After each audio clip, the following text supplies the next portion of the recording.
neatly dressed, but we're carrying bags every day to the restaurants. Like, we were like, are you guys fine? We're like, we're fine.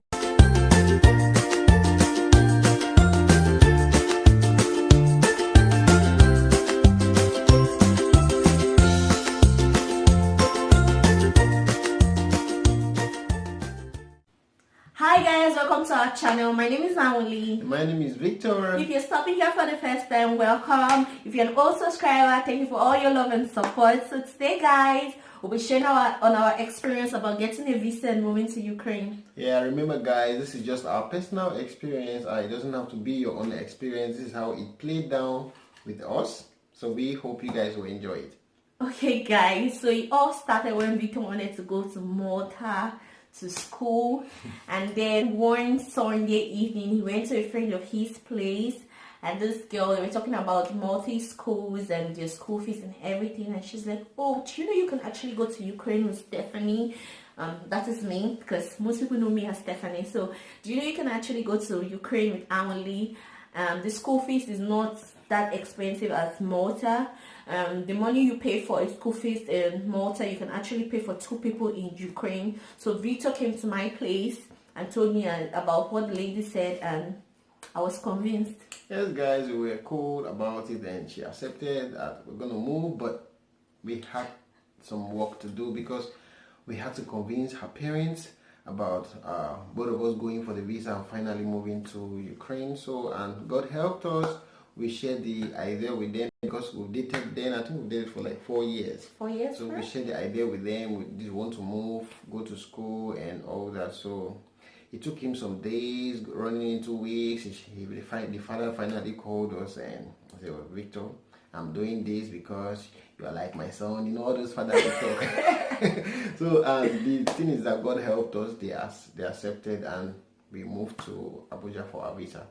Okay guys, moving to Abuja for the visa was something else, because I can remember we got to Abuja on the Tuesday evening. Our flight got to Abuja Tuesday evening, and a friend of ours came to pick us from the airport. This is me. I haven't been to any state in Nigeria apart from my state and my mom's state. Actually, my first time in Abuja. Yes, our first time in Abuja. So we got to Abuja, a friend of ours came to pick us and took us to this wonderful hotel because the building is beautiful anyways. So he dropped us in the hotel. He was like, he has to hurry, he has a place he was going to. So he dropped us off in the hotel, and the manager is like, oh, sit down with all our luggages and everything. Sit down, because we packed big bags and everything. It's like, sit down, we're going to clear the room for you, and in a few minutes and everything, the room will be ready. Finally guys, we got to the room. You don't want to imagine what was in the room. The AC wasn't working. The bedspread was dirty. There was candles on the floor. Candles on the floor. Like, I think they even lit a candle. Like, one, like... That's the light. The bulb was not working. The bulb was not... Everything was just a mess. And Victor is like, Steph, we can't stay here. We can't live here. In fact, we're living here this night. So that night, with our bags and everything, we started looking for a hotel in Otako. But finally, we got a hotel, Mommy's Guest Place or something like that. And the hotel was really nice, so we spent the night there. Yeah, in the morning, like we were told, we were supposed to be at the VFS in the morning to submit our documents. So in the morning, we got a cab. We got the VFS. I think we got there like around 6 a.m. And we got there like... It was our first time. I was on tie, I was on suit, she was officially dressed. And heels, when we got there, we saw guys on jeans and top, and we were looking so awkward. And she looked at me. I was like, I think I dressed so much and all that. So, guys, it happened that we wrote down our name because they were writing the everybody was writing them according to how you came. And it happened to be that every day they had taken 25 people every day. So that day they came out and they called the first 25. I think we were on 50 something. 51, 52. So they took the first 25, and it just dawned on us that we were not going to leave Abuja, because our plan was to go for the interview and go back the next day, but it didn't happen that way. So we had to go back to the hotel again.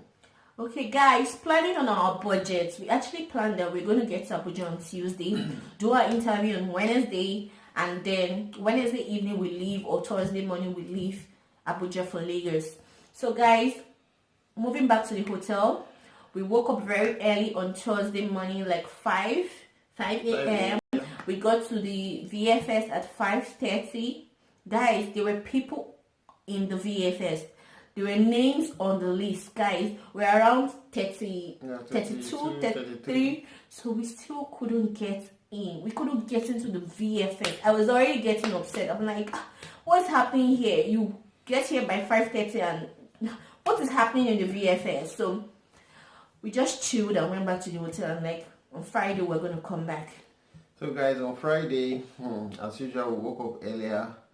The guy was like the guy that dropped us, because we got this cab guy. We told him he's gonna be taking us as anytime we need him, we're gonna call him and all that. So when we called him, was like, I think you guys should leave earlier than maybe 4 o'clock. We said okay, good.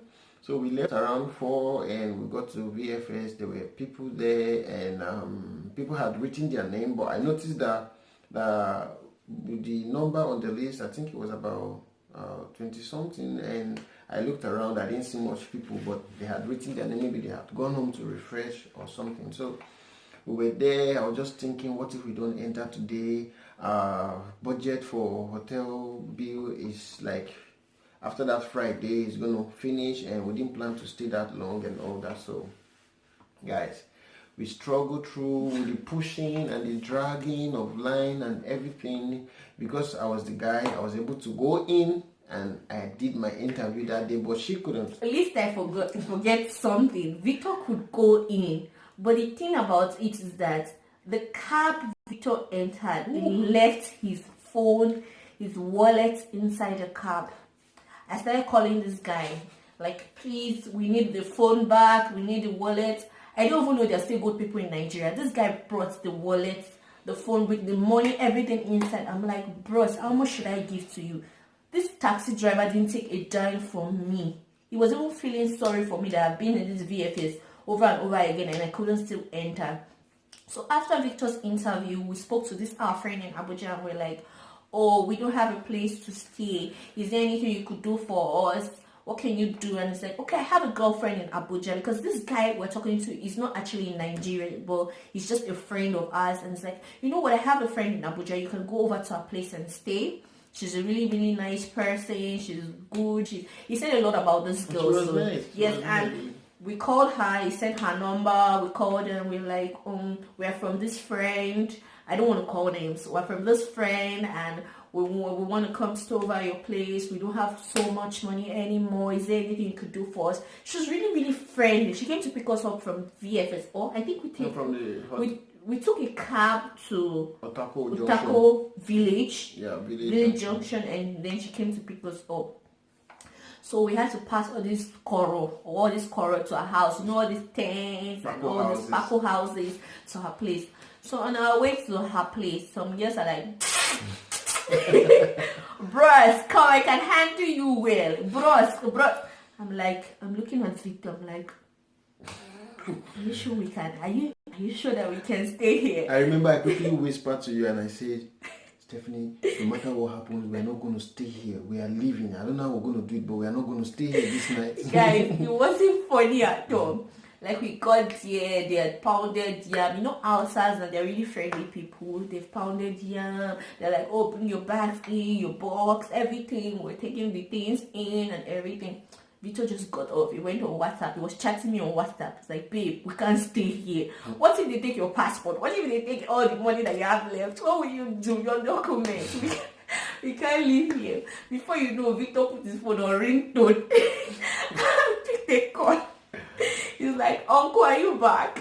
Are you back? Okay, we're coming to your house now. We're coming. So Victor spoke to them and like, oh, my uncle is back in Abuja. He traveled. Now he's back. So we can go to his house and stay. And they were so friendly to us. They helped us pack our bags back to the junction.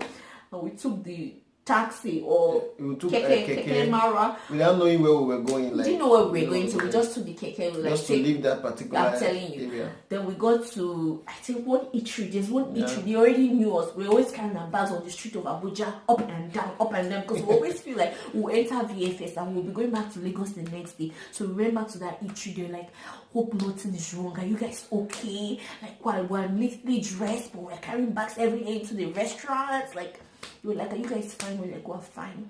Then Victor called his cousin in Nasarawa, like, we're stranded. We don't have a place to stay. Remember, I couldn't call home. I couldn't call my dad because, you know, when your parents are just giving you one mind, like, okay, just do this thing, but they are not really like really like settled for you to do this thing. You understand that kind of thing? And we already had our budget, like planned all the money for school fees, for flight ticket and everything. So touching any one of them is gonna be like shocking ourselves. So guys, we went to Nasarawa. From Abuja, we took a cab to Nasarawa. Nasarawa was another thing entirely. The mosquitoes in Nasarawa, I don't even want to begin to explain the mosquito. In fact, there was no even water in the village in Nasarawa. Taking our bath was another thing. But the good thing about this was we're around family, we're around people that loved us, the I neighbors. got to meet my cousin in Nasarawa for the first time, and they it were was really cool. Friendly people, sweet environment. We mixed with Hausa people. We ate their akara and pap. Something like pap. It was quite tasty. Yeah, so nice. after that, we stayed, I think, Friday, Saturday, and Sunday. Yeah, moved back to VFS. Yeah, VFS on Sunday evening. Yes, guys. So on Sunday evening, we left Nasarawa to VFS because we were like, Stephanie will have to enter. Amelie, she must have to enter on Monday. So we got to VFS by 4 p.m. on Sunday, and guess what, guys? We saw guys outside, people who came, and I heard them saying, I'm going to stay here till the next morning, like I must enter on Monday and all that. And we're blessed that I think there were just 6 of them. So we wrote down our name. I had gone for interview, but I didn't know. I was just like, just still write your name. So I wrote my name, she wrote her name. But the thing is that we were there till midnight, and around I think 1 a.m. 2 a.m. it started raining. So, and we were like up to 20 something. We were really much on the street. So we were like, since it's raining, let's all go into the VFS building and stay. But the security guys were like, guys, there are cameras here and we are not allowed to let anybody in at this time. And sorry, I know it's raining, but you guys have to move out. At first, we didn't understand they were doing their job. We were so angry, but we had to go outside. Guys, my period started. In that moment of everything. My period started. So, guys, we moved outside. We were in the rain, standing throughout the midnight, and it was raining on us.